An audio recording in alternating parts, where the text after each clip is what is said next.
Every week, the Payne family cuts straight to the real financial story. The one question, Bob, everyone's asking is, are we in an artificial intelligence bubble? You've been through boom and bust. What do you think? No hype, no myths. Just what actually matters to your money. Does feel very similar to what we experienced in the 90s. Where are we, though? Are we in 1995, 1997, 1999? Listen to the Pain Points of Wealth on the Red Apple Podcast Network. The Stone Zone, entertaining and informative on the Red Apple Podcast Network. Welcome to the Stone Zone. Could former CNN talking head Don Lemon, a guy referred to as Don Limon by my good friend Tucker Carlson, be in the hot seat? Don Lemon, a storied career as a CNN anchor and agent provocateur for the far left. Who can forget the lawsuit in which he was sued by a young man because at a gay bar on Long Island one summer, Don, in an inebriated state, put his hands down his pants, pulled them out, put them under the youth's nose, and said, "Smell good." And that lawsuit was finally settled, as I understand. He is a Trump hater par excellence, and now it appears that he may actually be in some trouble. It's a long fall from CNN. I believe he's with News Nation now, although he may be doing his own podcast. I'm not sure that anyone is carrying the would-be star, but yes, there is active talk that he could be legally liable because he was just kind of standing by and just happened to be there when a Black Lives Matter contingent and other radicals attacked a Christian service in the state of Minnesota.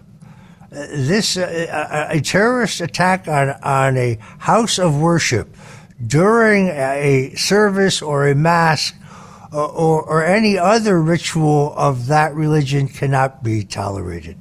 And this is one of the most chilling videos I've ever seen.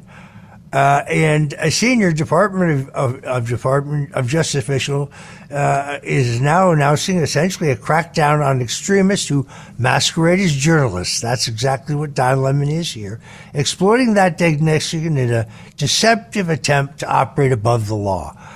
Basically, while he's claiming to cover politics, he's really engaging politics. On Monday, Assistant Attorney General Harmeet Dillon, good friend of mine, floated the possibility of federal charges against the former CNN host Don Lemon following his involvement in this outrageous anti-ICE disruption at a Minneapolis church. Dillon referenced the Civil Rights Act of 1871, commonly known as the Klan Act, because it was first used against the Democrat risen in the South, Ku Klux Klan, and it explains that it can be used whenever individuals are conspired to violate the civil rights of any American. That's what the Klan Act is, the Klan Act of 1871. In this case, the churchgoers attending a Sunday service found themselves targeted by radical activists accusing the pastor, David Easterwood, of cooperating with ICE as he should be required to do by law. That means supporting the Immigration, Customs, and Enforcement officers. Lemon was reportedly interviewing protesters before the incident and then following them into church as they disrupted the service. It was clear that Lemon was a fellow traveler of this hate-fest, anti-Christian mob attacking people at the time of worship. If there were ever any greater piece of evidence for President Donald Trump and the fact that it's time to enact the Insurrection Act of 1807, which is that rare codicil of law, of the Constitution, the one exception in which armed forces can be used to enforce order on the United States soil, is this so-called loophole put in the law by the founding fathers who were weary of a police state. So Dillon, the Special Assistant Attorney General, essentially according to Dillon, later acknowledged that he knew in advance what would occur inside the facility, that foreknowing Lemon's actions were a participation, not legitimate journalism.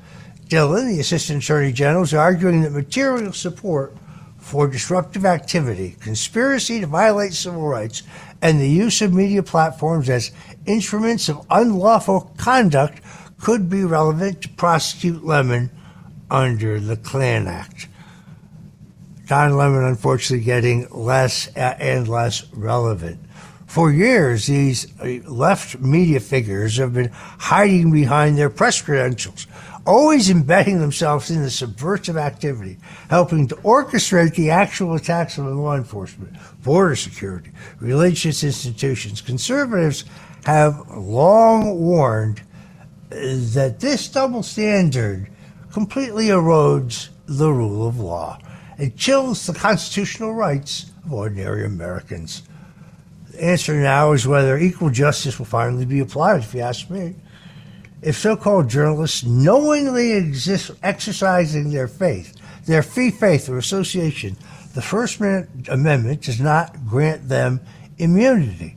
We need to charge these lowlifes and we need to lock them up, starting, unfortunately, with Don Lemon. Don Lemon lost me. It was a New Year's Eve, and he and his inebriated white boyfriend, now I believe they're married, would be hosting the CNN show. And Don Lemon appeared in an impeccably cut tartan shawl collar tuxedo jacket, a black pants, a starched formal shirt, and this is where he lost me. No bow tie. No bow tie. That is just one of the great wastes, and therefore Don Lemon did not make my.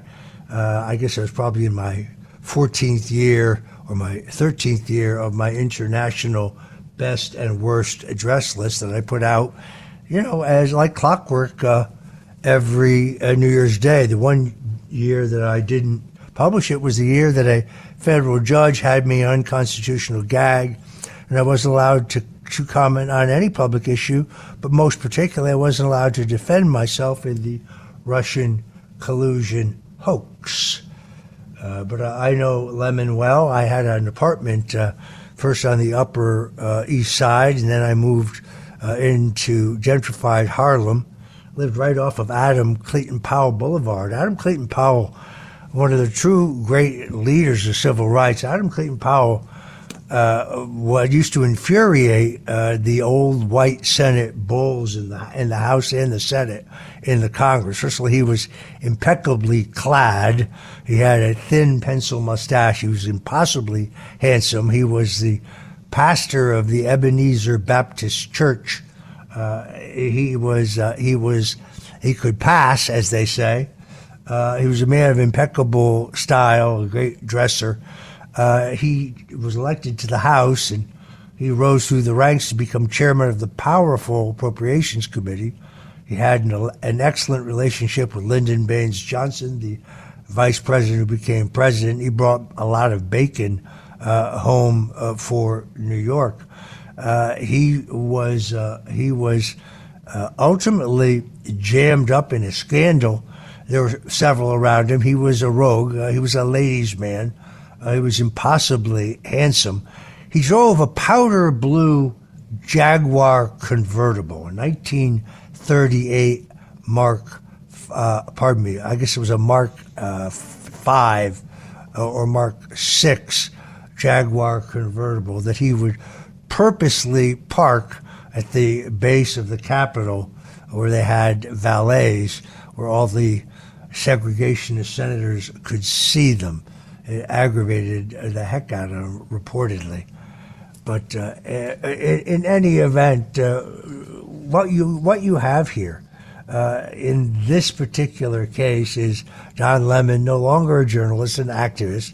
If he was interviewing people before this vile attack on the church, then he had time to warn ICE and law enforcement or others that that there was a high potential for violence.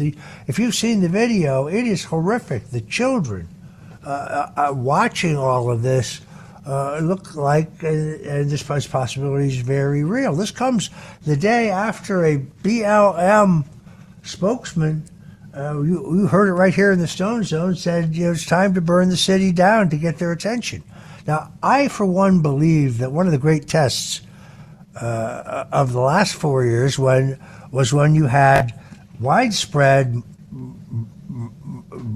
uprisings, let's call them that, in the United States, run by BLM and Antifa across the Pacific Northwest and in many major cities where hundreds of millions of dollars of public and private property was destroyed, where at least 37 people were killed, where thousands were injured, and the amount of fires was extraordinary, and very, very few people have actually ever been charged in this horrific uprising.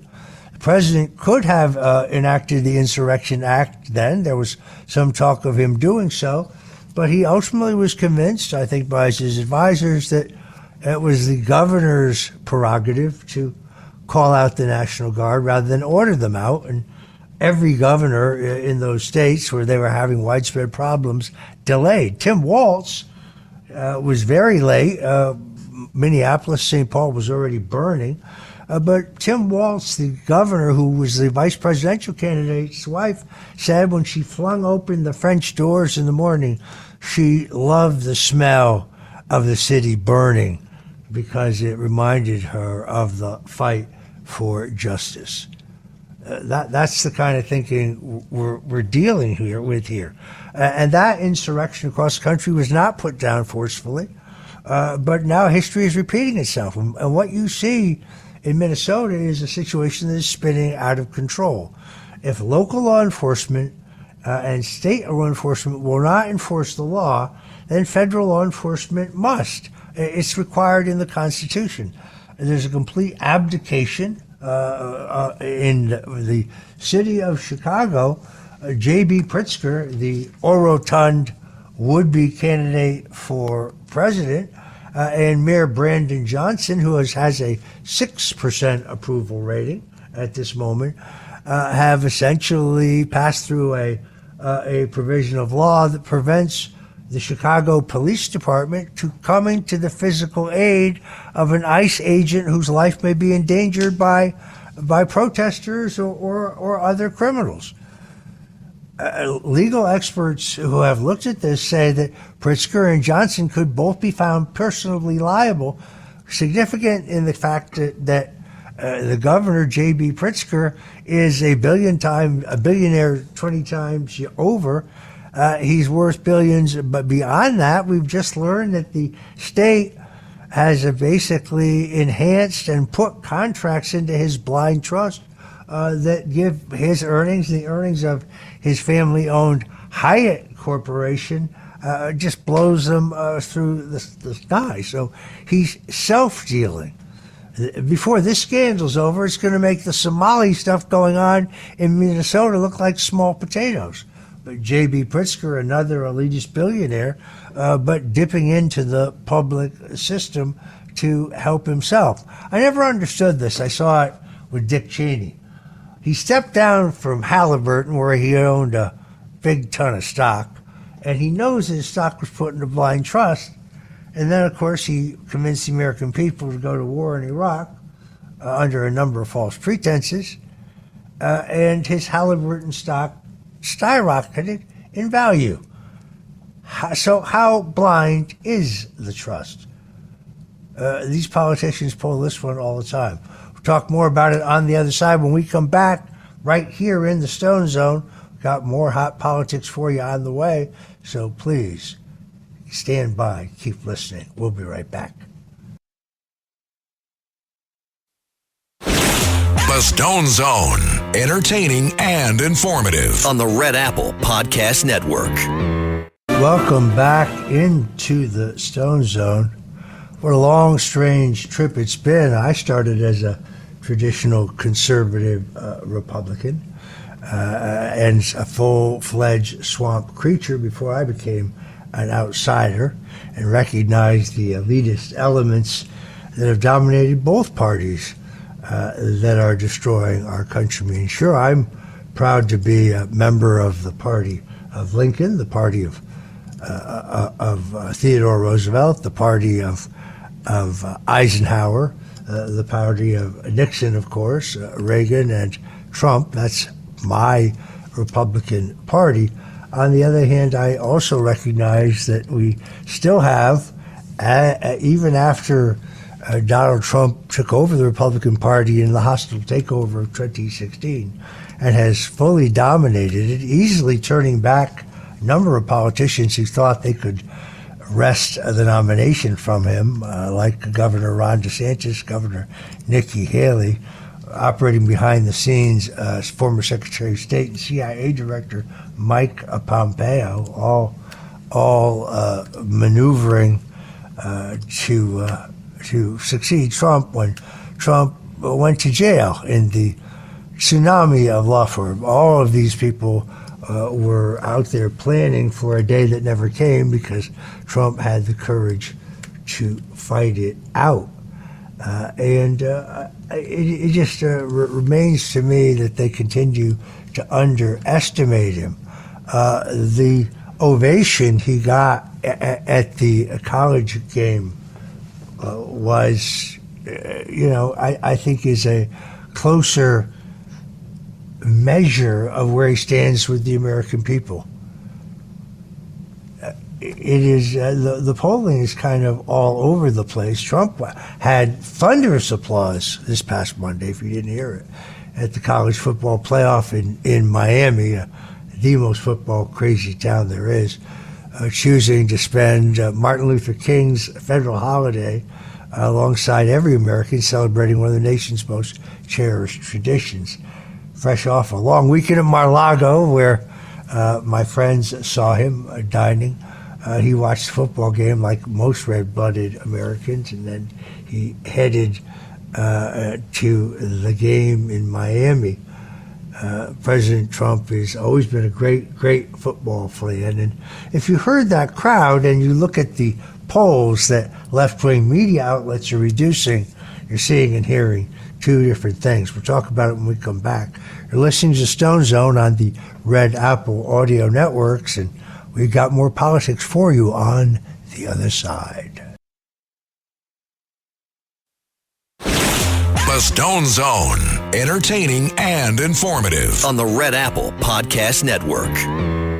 Welcome back into the Stone Zone. Working as a political strategist for many years, I've had a time and the responsibility of reading an enormous amount of sophisticated polling, what we call survey research, and recognizing a number of things about it. The most important thing to remember is that any poll is a snapshot in time. In other words, it is valid at that exact moment that it is taken and tabulated. But in the volatility of our politics today, people change their opinions quickly, and poll numbers can shift very quickly.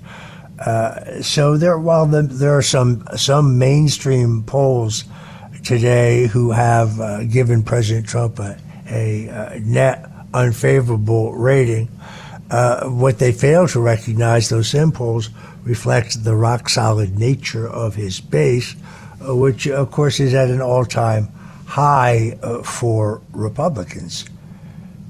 The importance of a base is essentially how he continues to win not only the 2026 election, but obviously for his party. He is obviously, I think, very freed by the fact that he cannot and he's not running for re-election. Whatever Stinky Steve Bannon may have tried to say, the Constitution's quite clear about that. It says no person may be elected two times. It doesn't say they have to be contiguous. And in fact, Donald Trump is only the second president in our history to serve 2 non-consecutive terms. Interestingly enough, it was Grover Cleveland, a conservative Democrat, governor of New York, who won, then lost a disputed election. I think that was 18 1888, I believe, next 1888, only to come back 4 years later and serve another 4 years as an extremely conservative, sound-money Democrat. A New Yorker like Donald Trump and a scrappy survivor. But Trump, it's among Trump's base that interests me the most. I mean, Richard Nixon survived in American politics because even at the lowest levels of Watergate, he had a solid 35 to 38% of the American people who stuck with him through thick and thin. And he had a constituency.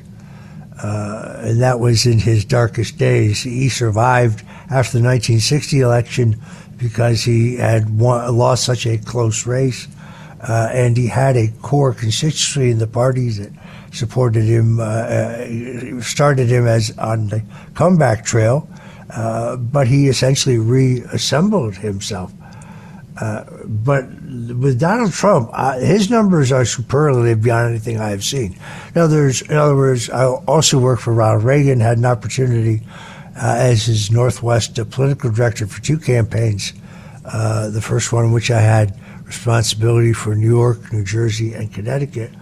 It's where I met the great George Clark, who was then the Brooklyn County Republican Party chairman, and also Yonkers Mayor James F.X. O'Rourke, who was our Reagan chairman for the state, Westchester County Sheriff Dan McMahon, another strong early supporter of Ronald Reagan, in what was a truly great campaign. Of course, the local Republican establishment was locked up for George H.W. Bush, or Poppy as they called him.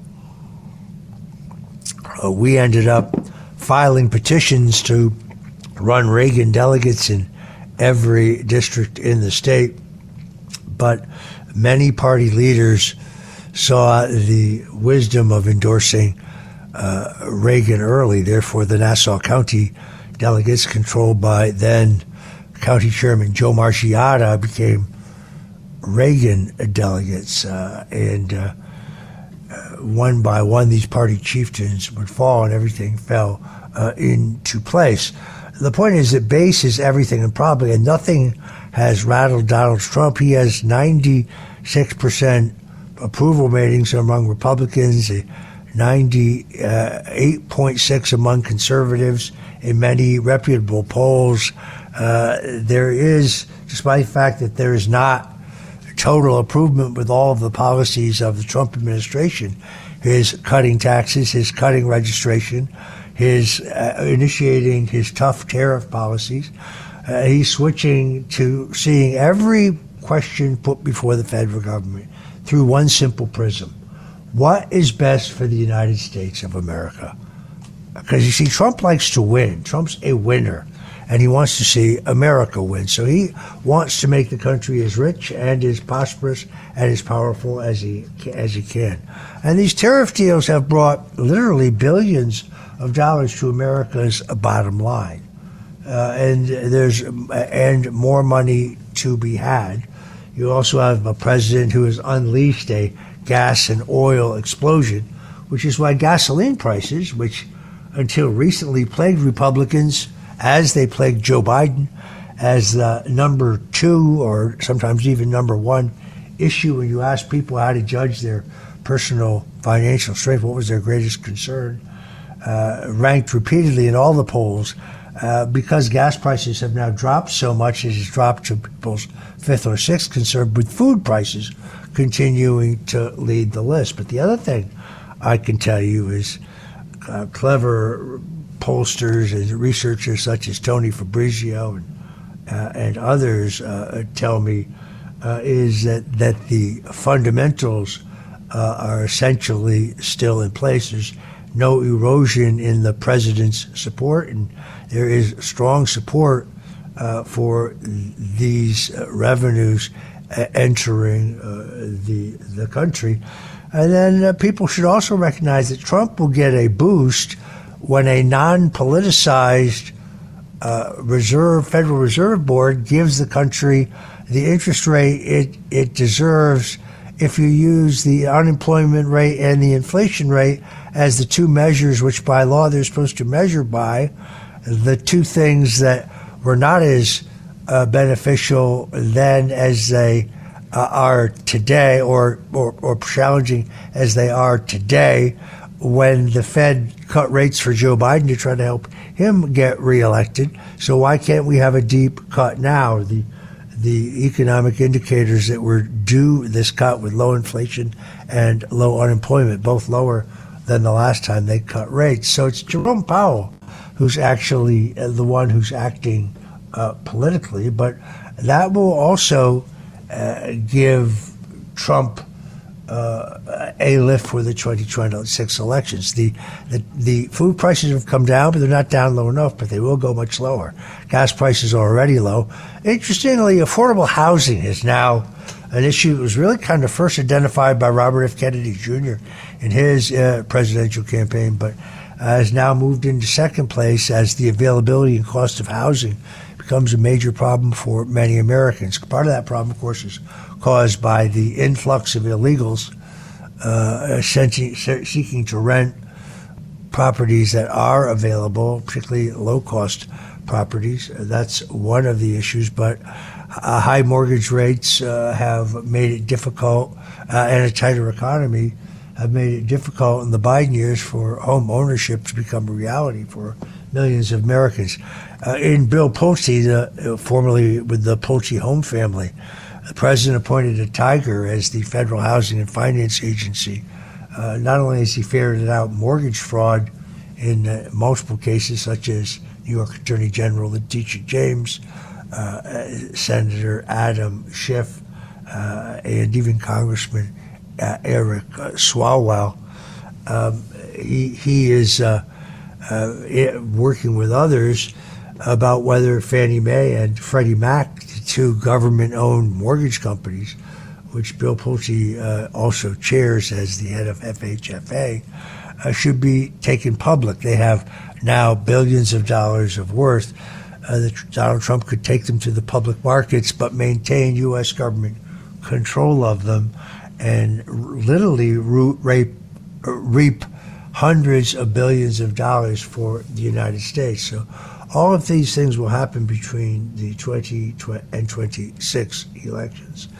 It's pretty clear to me that the entreaties of the Ms. Machado, Maria Corina Machado, the would-be opposition leader to Donald Trump, have failed. While it may have been a nice gesture for her to give him the Nobel Peace Prize that actually I think he deserved, given the fact that he ended 8 conflicts around the war.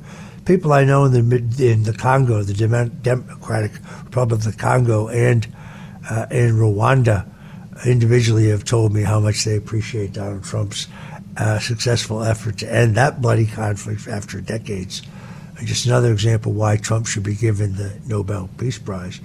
But Machado talks a great game, but when I began to do deep research, I found that she had supported the disarming of all of the Venezuelan people, which is, of course, what has allowed the Machados and those, pardon, not the Machados, but the Maduros and those before him, just to suppress the people. And she also showed up at a number of these international socialist gatherings that really make you wonder what her real politics is.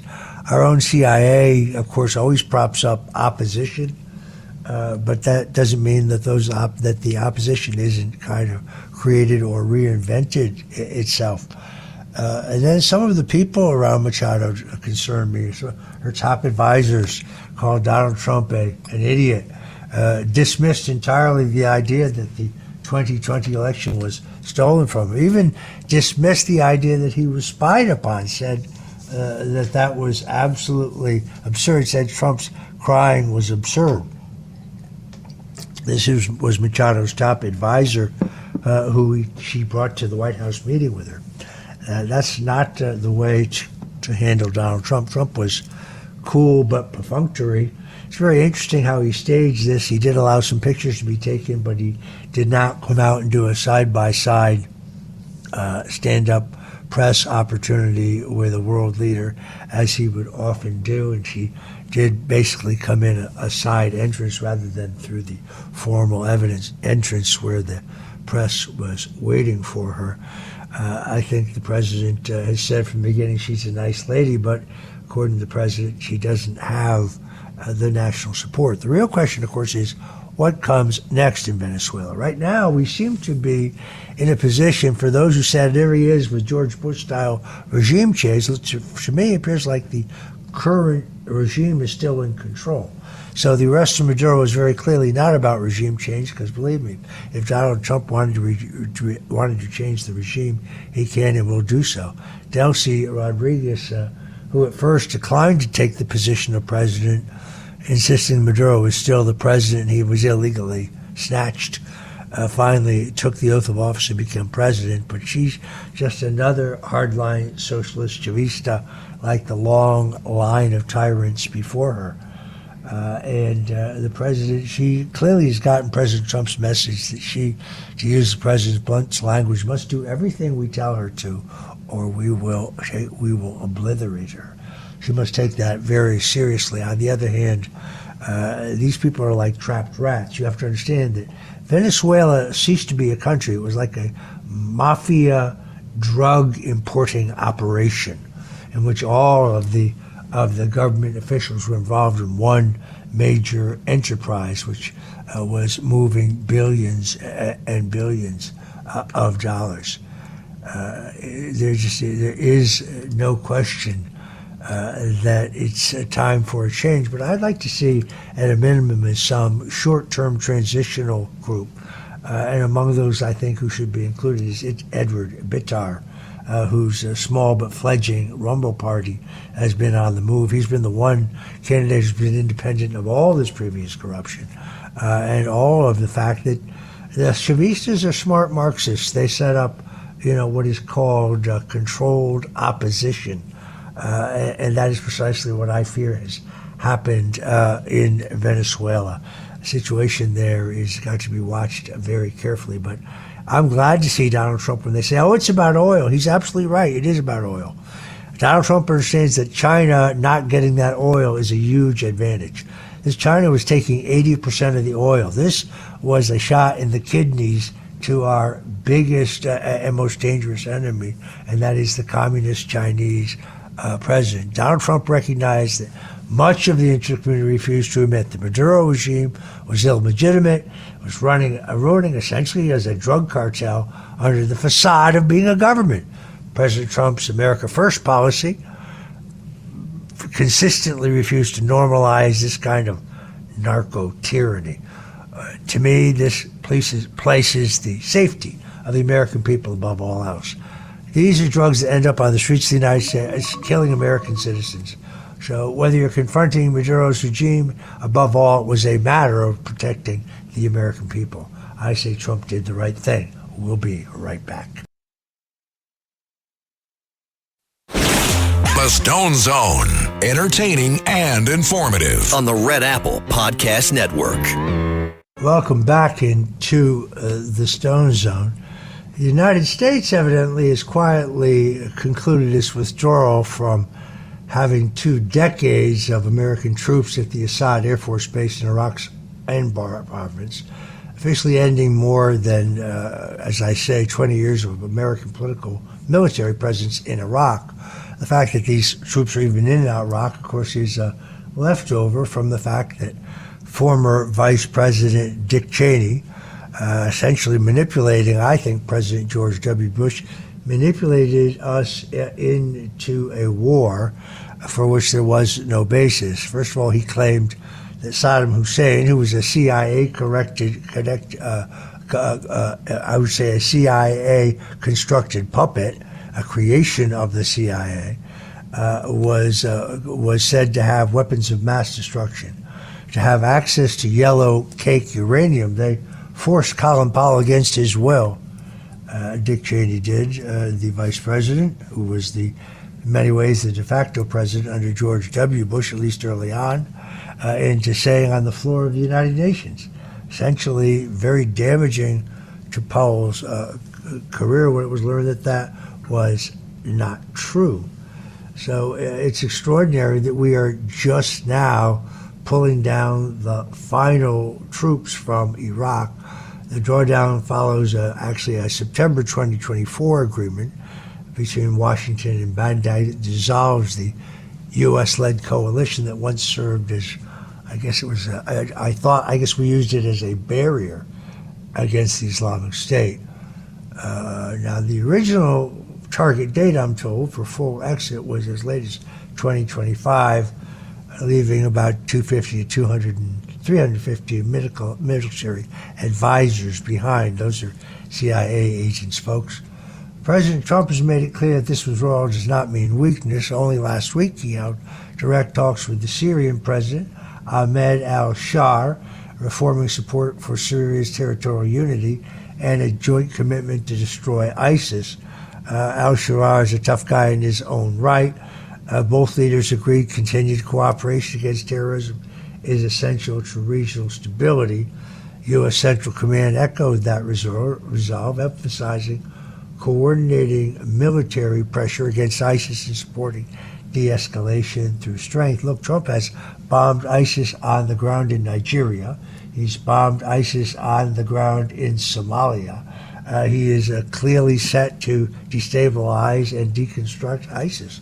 But again, it is very Trumpian the way he, like the swamp fox, he rushes in, he projects American power with a direct strike, like he did in Iran against their nuclear weapons program, like he did with the lightning-like arrest of Nicolas Maduro in a police action.